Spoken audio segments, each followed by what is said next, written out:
Ay mga kaibigan, Professor Dimagi ba at your service sa ating lesson number 2 about American sayings, proverbs, idioms. Una akong babanggitin na ang pag-usapan natin ay ang don't count your chickens before they hatch.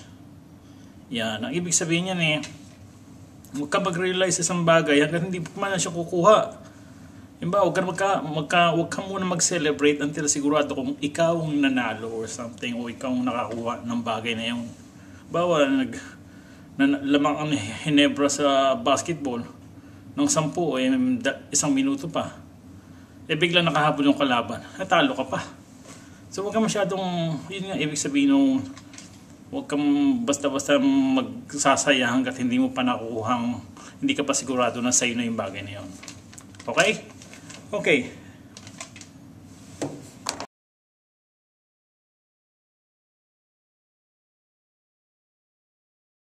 Okay, number 2, takes one to know one. Ay, yung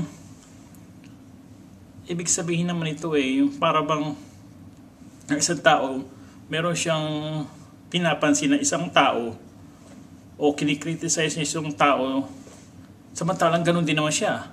Halimbawa, example lang, isang politiko na sinasabi niyang corrupt isang politiko na kalaban niya.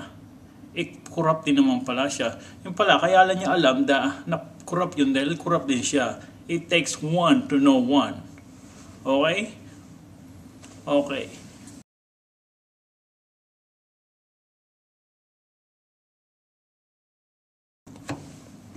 And lastly, take a shit. Take a shit means this America have a bowel movement.